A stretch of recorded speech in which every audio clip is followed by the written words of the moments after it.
Esa imagen de que los alemanes son blancos, rubios y de ojos azules, eso nunca fue cierto y nunca lo será. Eso es un mito.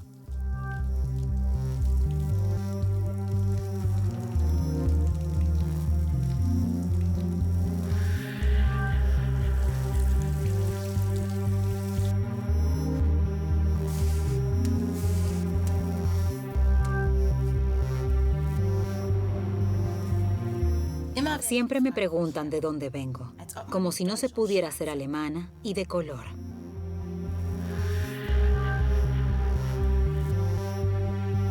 Tan pronto como me despierto y salgo, me veo bombardeada por opiniones, ideas e imágenes racistas. Como si ser de color fuera una mancha y algo malo. Y entonces eso me causaba mucha vergüenza, y de niña siempre quise ser blanca. Emprendo un viaje a través de Alemania para hablar con otras personas de color sobre nuestras experiencias con el racismo. En primer lugar, me dirijo a Hamburgo. Allí nací y crecí.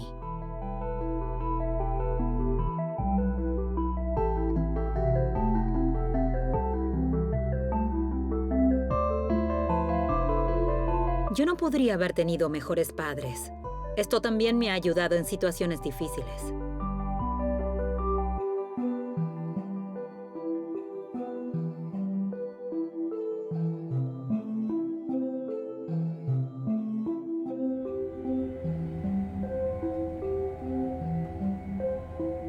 En el jardín de infantes, era una de las pocas de raza negra y también tenía muchos amigos, pero aún así se jugaba algunos juegos, como por ejemplo, ¿quién le teme al hombre negro?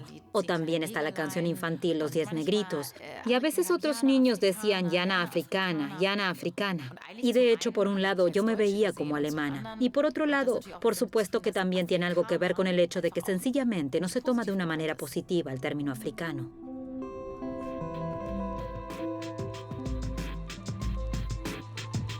En mi juventud conocí en Hamburgo a Samy Deluxe, quien en la actualidad es uno de los raperos más exitosos.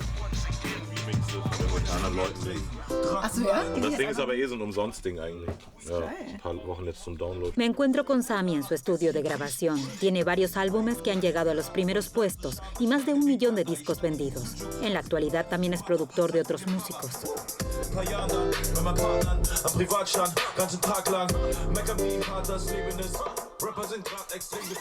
De niña quería ser blanca y se lo dije a mis padres. ¿Te sucedió lo mismo? Sí, de niño quería ser blanco y de adolescente quería ser negro de verdad. Sí, yo también. Para no tener un conflicto como los blancos, porque ellos sencillamente sabían quiénes eran. Los de raza negra también sabían bien lo que eran, pero yo me sentía muy dividido. Realmente crecí en una familia blanca, en un barrio blanco, y eso fue definitivamente un desafío. El sentirse dividido se impone desde afuera. La gente siempre dice, ¿no te sientes dividido entre 2 culturas? ¿Qué te sientes más? ¿Blanco o negro? Y de hecho pienso, bueno, para uno la situación es normal. ¿Por qué hay que elegir? Bueno, algo que dio lugar para una gran confusión desde el principio fue el hecho de que efectivamente tengo el pelo lacio. Y en mi caso siempre fue así. En la escuela primaria algún niño me llamaba negro y entonces me ponía furioso. O de alguna manera reaccionaba a la defensiva o agresivamente. Entonces él decía, bueno, no eres un negro de verdad porque tu pelo es lacio. Y eso para mí entonces era como decir, de acuerdo, soy lo suficientemente oscuro para ser insultado como un negro, pero mi pelo no es suficientemente rizado como para tener el derecho de enfadarme por ello. Esa fue una de las primeras contradicciones que por supuesto venía de afuera. También has hecho una canción que trata de modelos de conducta y también de tu hijo, ¿verdad? La canción la escribí en 2008. En un momento comencé a leerle Harry Potter en voz alta todas las noches y entonces cuando ya estábamos en la cama, una de esas noches dijo que le gustaría ser blanco, porque sencillamente quería ser como sus amigos. Quería que yo le pintara una cicatriz en la frente y que le colocara unas gafas de montura metálica para parecerse a Harry Potter. Y entonces fue ahí cuando me di cuenta de que hay una falta evidente de superhéroes de piel oscura. Y entonces también hice un video sobre ello. Superheld mit brauner Haut. Aún recuerdo que con 13 escuchaba Nirvana. Entonces empecé a ir a fiestas y todos decían, eres de raza negra y escuchas Nirvana. Pero si eres de color, tienes que escuchar música afro. Y entonces empecé a escuchar música afro. Eso era R&B y hip hop. Y entonces, en ese ambiente donde solo se escuchaba música afro, es decir, R&B y hip hop, ahí de repente la mayoría era gente de color. Y entonces, de alguna manera, también tuve asociaciones positivas.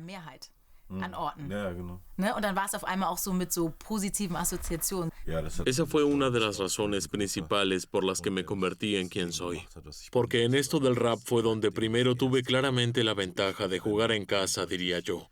De repente solo tenía que dejarme caer un poco los pantalones, dejar la gorra algo inclinada y de alguna manera moverme algo así y todos eran iguales, ¿sabes?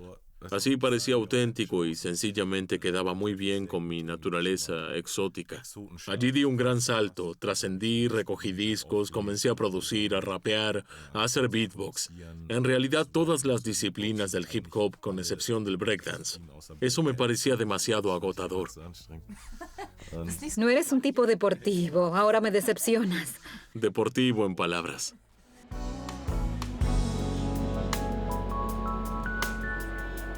Por tanto, como rapero, Sammy tiene una ventaja de jugar de local. Como periodista yo no la tengo. Se estima que en Alemania viven 1 millón de personas de raza negra. Pero cuando empecé a trabajar como presentadora en el canal Deutsche Welle, en Alemania no había ni siquiera una presentadora de color.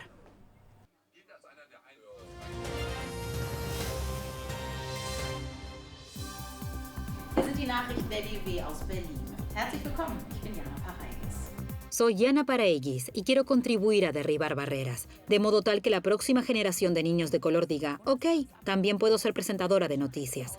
Ser periodista es mi trabajo soñado, siempre me interesó la política y siento empatía por lo que experimentan otras personas.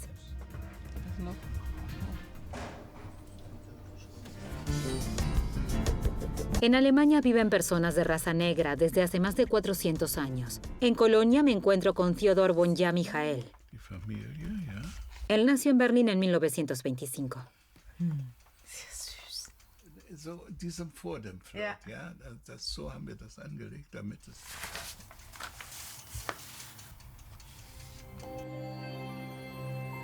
¿Por qué vino su padre de Camerún a Alemania en aquel entonces? Camerún era una colonia alemana y Alemania era en aquel entonces el objetivo de los jóvenes africanos, como antes lo eran los Estados Unidos. Aún no existía lo que más tarde se llamó o se llama racismo en esa forma. Esto recién surgió cuando estos jóvenes, de algún modo, comenzaron a tener pretensiones, entre otras cosas, casarse con mujeres alemanas. Así, según el principio de ellos, de hecho, nos sacan las mujeres.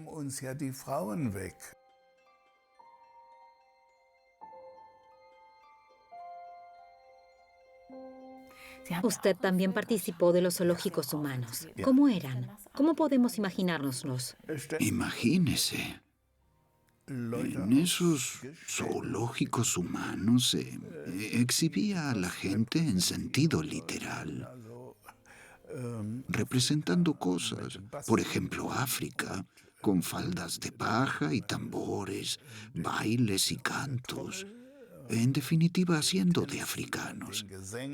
La idea detrás de todo eso era, estos son extranjeros y nos muestran cómo es su patria. Básicamente, era un espectáculo.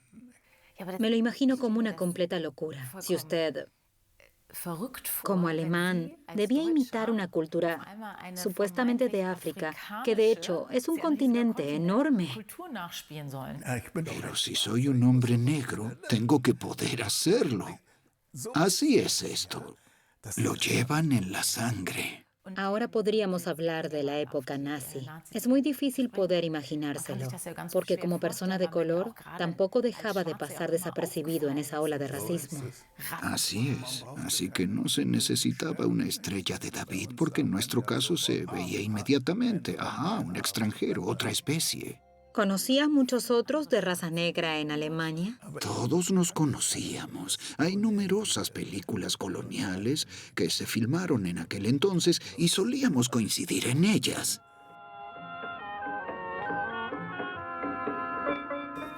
Sí, ese soy yo.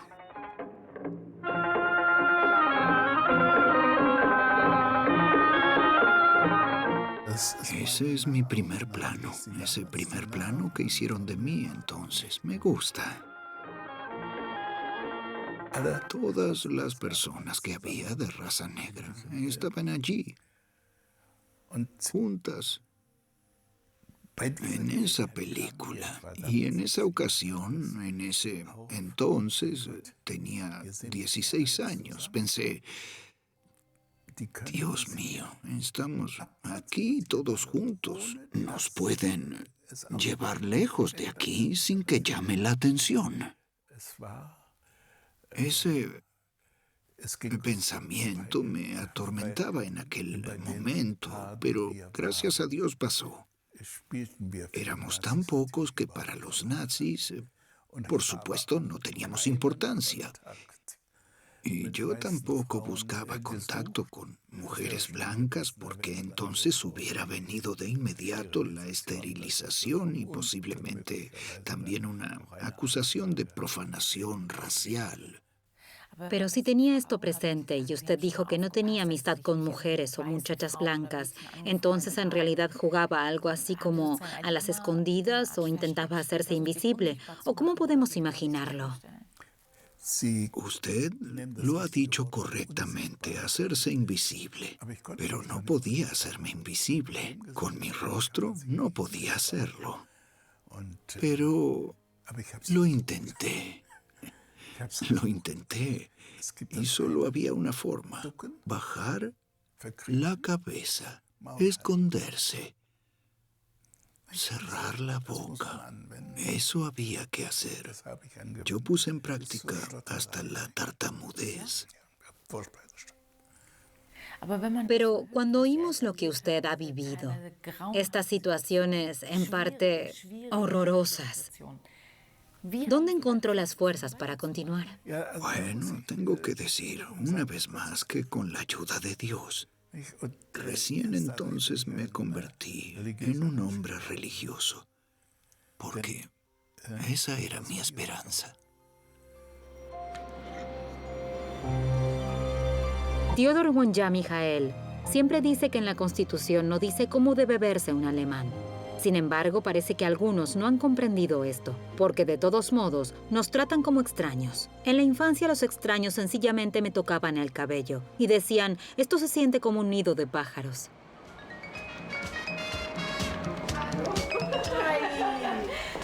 Oh, Dios mío. Qué bueno verte. Todas las mañanas veo el programa. Enciendo la televisión y digo, una mujer afro. Oh, Dios mío, en el canal ZDF. Qué bueno, nos hace sentir tan orgullosos. Lo haces estupendo, pero tu cabello...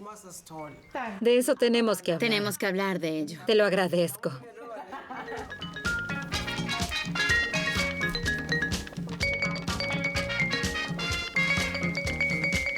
Man rüstet ja vielleicht einmal in der Woche die. Dann ein bisschen Kokosnussöl verteilen.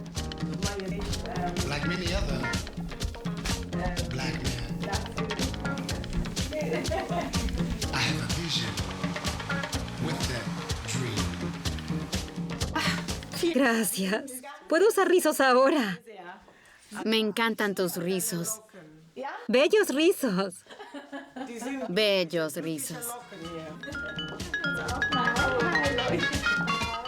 Oh, Dios, necesito hablar con la persona que fundó Krause-Locke. A veces tengo la sensación de que el cabello de los de raza negra está tan politizado y que parece una declaración política oficial. Lo que hacemos con el cabello o esa imagen colonial. El pelo afro es descuidado y salvaje y eso no es profesional en el empleo. El cabello rizado simplemente No tiene valor en nuestra sociedad, no pertenece al ideal de belleza, desde siempre. Mira a Beyoncé. Es una mujer de color, se sube al escenario, es pura autoridad, pero siempre lleva extensiones de pelo rubio y lacio. He conocido chicas que trabajan en bufetes de abogados o en algún otro sector donde tienen dificultades para llevar su pelo al natural. ¿Puedes contarnos un poco de este movimiento cabello natural? Es un movimiento en el que caí de alguna manera sin querer, que está a favor de que las personas con el pelo rizado puedan y se les permita llevar el cabello de forma natural, sin que de alguna manera sea malo y que se sientan incómodas por ello. Y de eso se trata la vida, de la autoaceptación. El objetivo es sentirse bien con uno mismo, pero eso no se hace fácil. Cuando se abre un libro y entonces se ve dibujada a gente de color con faldas de paja y con un hueso en el pelo, solo hay que ver las aventuras de Tintín. Y con labios grotescamente exagerados y como criados. Por supuesto, eso deja huellas en uno.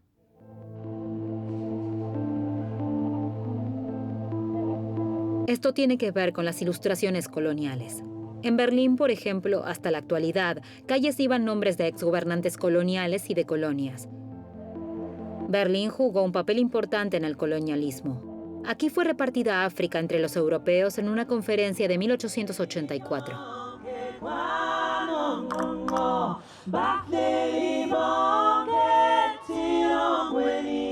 Visito una fiesta callejera en favor de cambiar el nombre de la calle en Morenstrasse, calle de los negros. Y a mi lado se encuentra Joshua Kwesi Aikins. Eres politólogo activista. ¿Por qué estás a favor de que la calle Morenstrasse cambie el nombre? La palabra Moor es una de las palabras alemanas más antiguas para designar a las personas de color, pero es racista desde el significado de la palabra. Viene de raíces griegas y latinas que significan oscuro y negro, pero también significa tonto, pagano, simplón. Ya desde el significado se ve que hay un problema. Pero si nos remitimos a la historia de por qué esta calle se llama Morenstrasse, vemos que es un lugar donde las personas de raza negra de África Occidental eran secuestradas, sometidas a esclavitud y deportadas. Junto a Kwesi emprendo la búsqueda de pistas en la capital alemana. De acuerdo, esto es una novedad para mí. Vivo en Berlín hace más de 10 años y esta es la primera vez que escucho y veo este fresco. Kwesi, ¿qué es lo que se ve? Sí, este fresco decora la fachada del edificio Ermener House y como puedes ver representa a hombres africanos esclavizados que cosechan tabaco.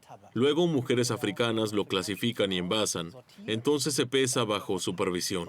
Y posteriormente un barco cargado con tabaco viaja a Berlín. Se ve como el comercio de esclavos y el trabajo de esclavos africanos contribuyó a la riqueza aquí en Berlín. No se puede entender la historia de la época nazi si no se analizan también estos antecedentes coloniales.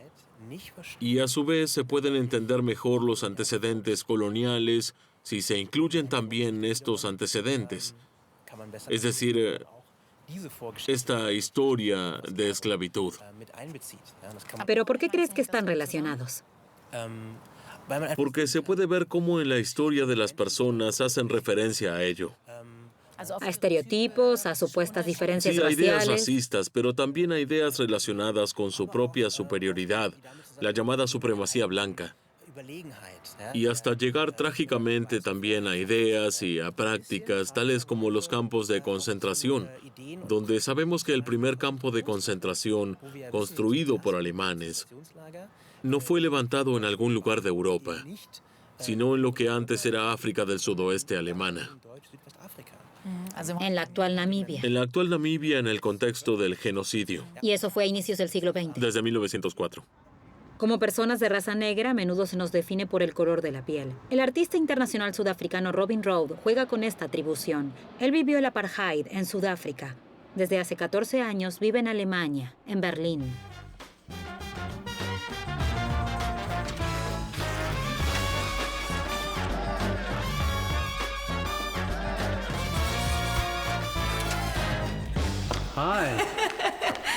Qué bueno verlo. Veo que está trabajando en una nueva obra. Sí, estoy en medio de un proceso de trabajo. Se trata de mi identidad sudafricana. El peine afro es un fuerte símbolo. Es interesante que haya escogido el cabello. Por supuesto que puedo identificarme con él. ¿Qué papel desempeñó el cabello afro para usted? El cabello se convirtió en una forma de clasificar a las razas. Se pasaban lápices por el cabello y a través de la estructura del cabello se categorizaban las razas.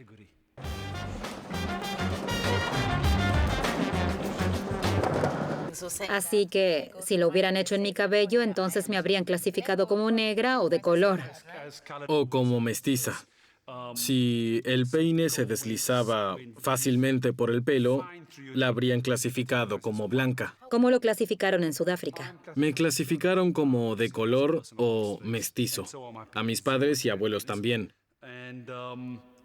Mis raíces culturales son bastante complejas, porque no nos vemos ni como de raza negra ni blanca.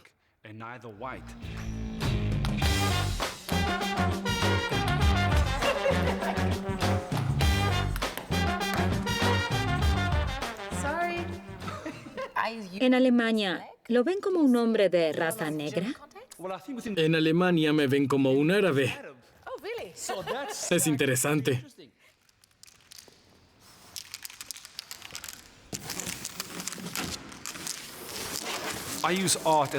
Para mí, el arte es una manera de eludir etiquetas culturales, jugar con ellas y disolverlas. Esta pintura es muy experimental. Todo siempre debe ser definido y categorizado. Experimento con la idea de algo que no tiene fin y que no está definido.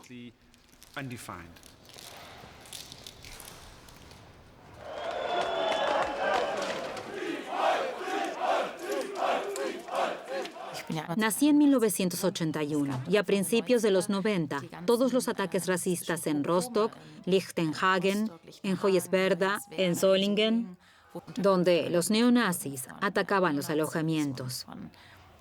Y la población aplaudía que los alojamientos fueran atacados. Recuerdo que de niña tenía mucho miedo. Los ataques a los alojamientos de refugiados ahora, de hecho, han vuelto a aumentar. Hay muchas personas a las que se las ha insultado o les han escupido. O en mi caso, la gente ha hecho sonidos de simios cuando me acercaba. Y es increíblemente difícil tratar con esto cuando las personas no tienen que rendir cuentas por sus acciones. Porque esto es también una señal para todos nosotros, las víctimas del racismo. ¡Hey! Entonces puedes hacer con nosotros lo que quieras, atacar, escupir, insultar y salirte con la tuya. Isa Barra trabaja como pasante para una constructora de techos en Sajonia-Anhalt. No hace mucho que vive en Alemania. En 2013 huyó de Burkina Faso. El trabajo le da a este hombre de 28 años el apoyo deseado. Porque por lo demás, su vida en Alemania es difícil. Hace poco fue atacado brutalmente por un radical de derecha. Me encuentro con Isa en la ciudad de Burg, donde vive. Isa, aquí fuiste golpeado hace 8 meses. ¿Puedes contarme lo que sucedió? Entré y vi a un hombre con su mujer e hijo. El hombre le dijo a su hijo, mira, el negro, maldito negro. No dije nada y me fui a la caja.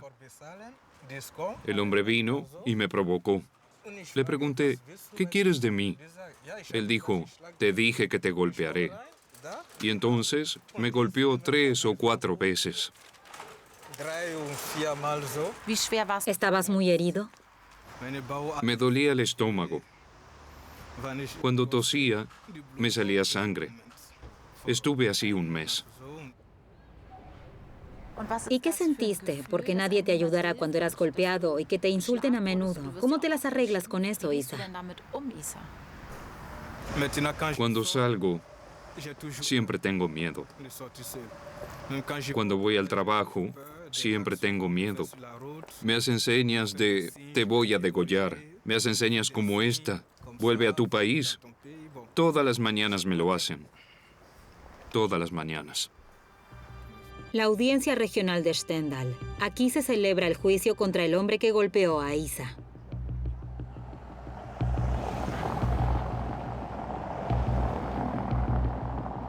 ¿Qué sientes al saber que vas a volver a ver al autor? No tengo miedo de encontrarme con él. Ya no puedo esperar a verlo por segunda vez y mirarlo a los ojos. Este hombre con antecedentes penales fue condenado por el hecho a 10 meses de prisión por lesiones intencionales e insultos. El hombre apeló a esto. Debido a ello, se va a un nuevo juicio.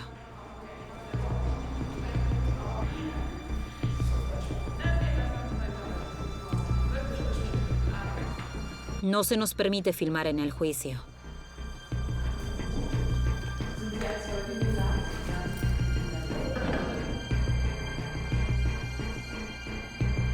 Después de más de 4 horas, el juicio ha terminado.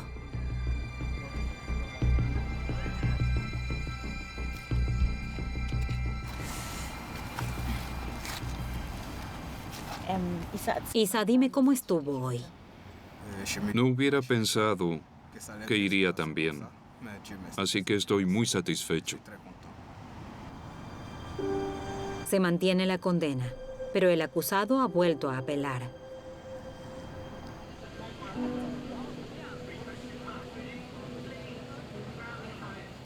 En Alemania es muy difícil hablar de racismo porque a menudo suelen decir que se exagera, no se nos cree.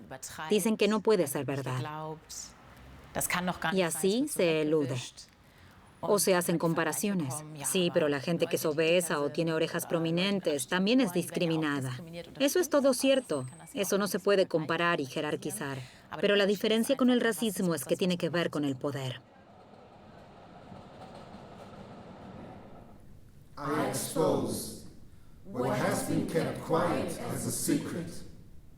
I expose racism without regret, pity, shame, or guilt. Esta obra de teatro la escribió la artista y autora Grada Quilomba. Ella es de Portugal. Desde hace mucho, Berlín es su patria adoptiva. Me costó mucho investigar acerca de la historia de los alemanes de raza negra. En la escuela no había nada acerca de ello en el plan de estudios o en los libros de historia. ¿Qué papel cumple en tus obras el hacer callar, el hacer invisible? En mis recientes trabajos he ahondado mucho en el tema de hacer callar y hacer hablar. El punto no es que no hemos estado produciendo conocimiento o no hemos estado hablando, pero vivimos en un sistema que constantemente nos hace callar o hace que estos conocimientos sean invisibles. Metafóricamente hablando, el racismo es para mí un fantasma del que nadie se ha ocupado en nuestra sociedad. Vivimos en una sociedad blanca y narcisista que sencillamente no quiere tener nada que ver con eso. Well, but for me, you are not black. I don't think that you are black. And she said that in a way as if she was doing me a favor. ¿Cuándo sentiste que ya no creías más en esas historias de dominación? Cuando dijiste, no, esto no puede ser. Tiene que haber algo más.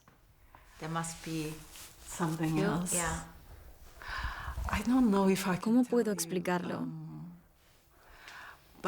Creo que siempre fue así.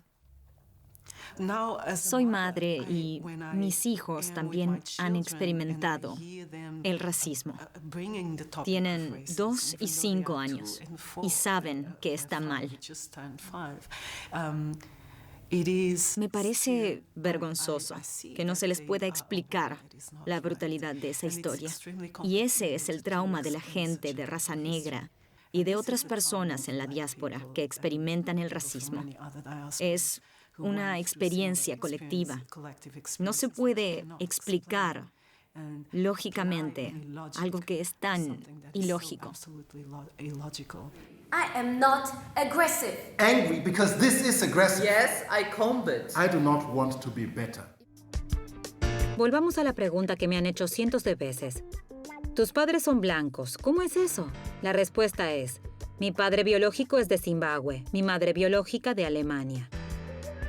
Inmediatamente después del nacimiento, me adoptaron padres sueco-alemanes. Y ellos son mis padres para mí.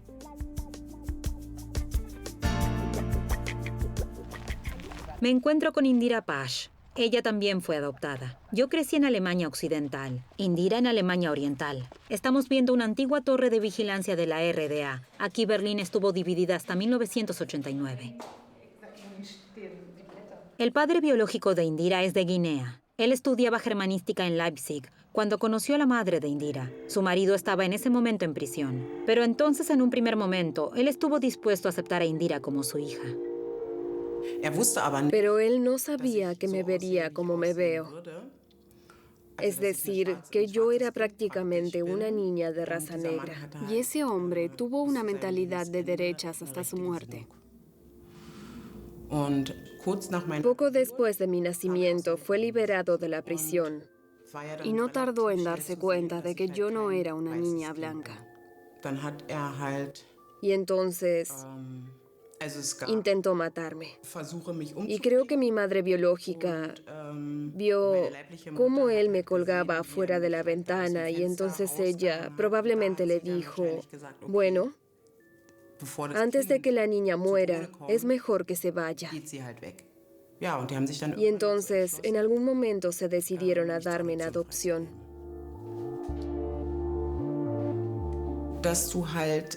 El hecho de que tus padres biológicos te abandonen, creo que queda en el subconsciente. El hecho de que prácticamente desde tu nacimiento no hayas sido querida, lo llevas contigo hasta la tumba. Es de alguna manera un suceso injusto.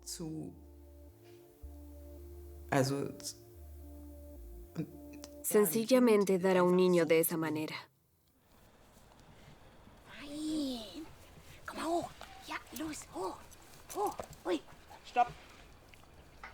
Indira trabaja como entrenadora canina. Ella misma ha adoptado a perros abandonados.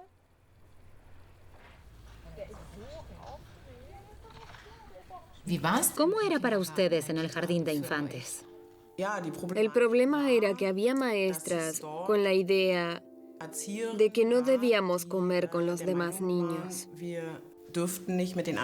Así que debíamos lavarnos muy bien las manos y también parece que era complicado tocarnos porque de alguna manera creían que podríamos contagiarlos. Así que no podíamos dormir con los demás niños.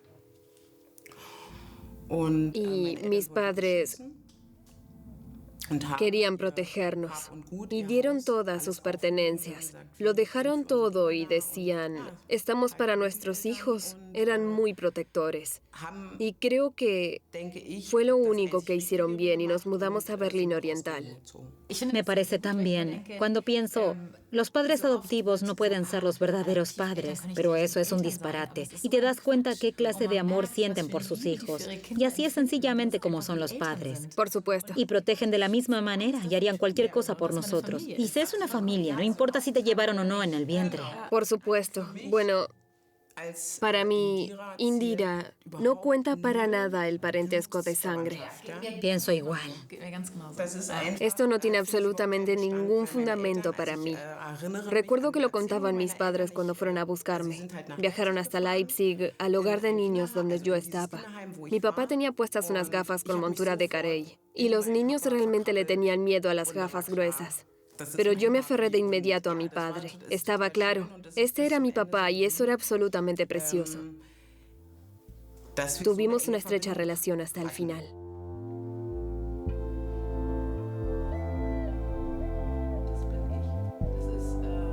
Cuando tenía 17 años, Indira se encontró con su madre biológica.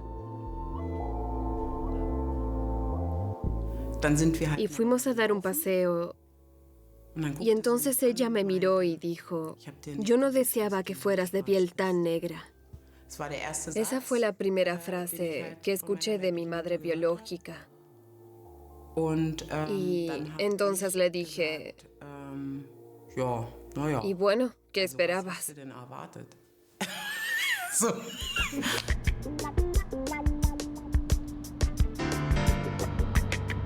Me da fuerzas compartir nuestras experiencias con otras personas de color. Una razón por la que soy miembro de la ISD, Iniciativa para las Personas de Raza Negra en Alemania. Cada año organizan un encuentro nacional en el que participo por primera vez. Normalmente la señora Grotrup era la jefa de cocina. Sus tareas eran entrar la correspondencia, controlar la temperatura exterior y limpiar los zapatos. La autora Sharon Dodua Otto realiza espontáneamente una lectura. Alrededor de 270 personas participan del encuentro nacional. La ISD existe desde hace más de 30 años.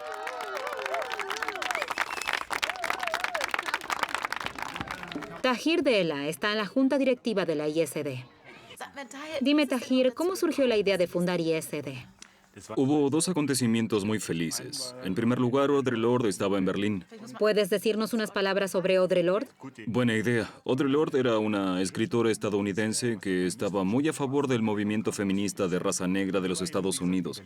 Como dije, estaba en Berlín, allí enseñaba, y en el tiempo que estuvo allí, conoció a mujeres de raza negra, pero también se dio cuenta de que aunque las mujeres de color se juntaban en su clase, entre ellas no se conocían. Y entonces se le ocurrió la idea de conectarlas, reunirlas, intercambiar ideas, y por ello, por primera vez, diría yo, elaboraron un libro, Historias negras de gente de color sobre gente de color en Alemania. Soy un hombre negro. Todo el que desee puede decir unas palabras en el encuentro nacional. Cuando miro a un hombre blanco, me refiero a uno muy, muy blanco. Tan blanco que brilla en la oscuridad. Ahora también el lema del encuentro nacional es Empowerment and Self-Care. ¿Qué significa eso? Como ya se ha dicho, el empoderamiento de la gente de color, especialmente para mostrarles también a los jóvenes de color que pueden hacer muchas cosas por sí mismos, desarrollarse por sí mismos. Y self-care en el sentido de que uno mira también. ¿Hasta qué punto como persona de color prestamos atención a una sociedad impregnada de racismo? ¿Hasta qué punto volvemos a recuperarnos a nosotros mismos, nos protegemos continuamente a nosotros mismos de cosas y nos fortalecemos? Esta es una combinación que intentamos defender con tenor político, pero también bebiendo batidos o practicando yoga o deportes.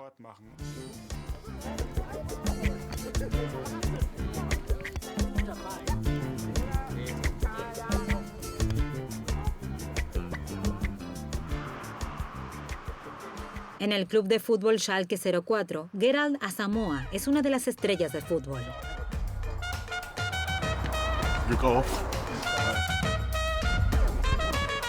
Jugó en la selección alemana de fútbol hasta el año 2011.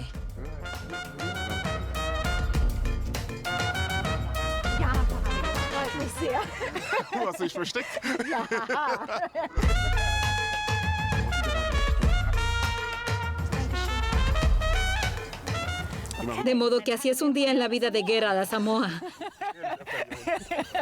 No está nada mal.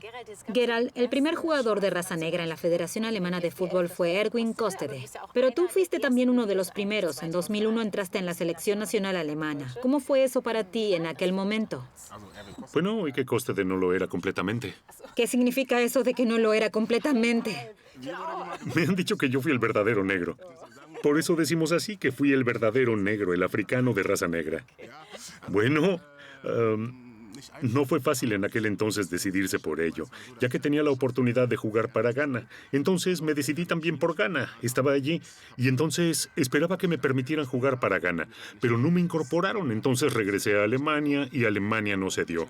Y en un momento me dije, lo voy a hacer, y me decidí a jugar para Alemania. Y me dio mucho. Fue interesante. Tampoco fue fácil, pero fue muy bueno.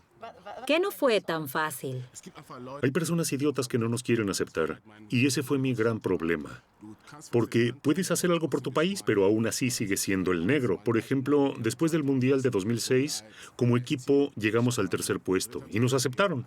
Y entonces, de repente, un mes más tarde, por un empate, nos silbaron y abuchearon, llamándonos negros o monos. Y ese fue el momento en que consideré no jugar más para Alemania, porque eso me dolió mucho. Después de su etapa como jugador, Gerald Asamoah es representante de la nueva generación del club. ¿Cómo creciste en Ghana? ¿Eres de Accra? No soy de Mampong. Está a 5 horas de Accra. Es una aldea muy pequeña, donde no teníamos mucho. Así que después de la escuela, jugaba al fútbol con balones hechos de calcetines. Cuando ahora veo a mi hijo jugar en casa, él tiene de todo. Tiene de todo, pero no sabe qué hacer. Había que luchar a veces para conseguir comer 2 veces al día, y así es como crecí. Y eso también me ha influenciado a tener metas y a decir, tengo que darlo todo para lograrlo. Y eso es lo que me ha llevado a donde estoy.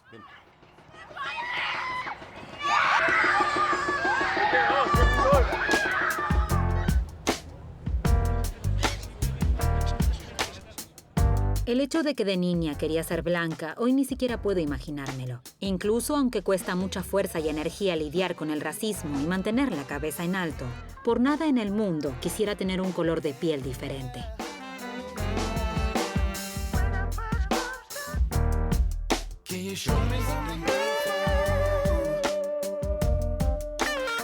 Ser negro para mí significa...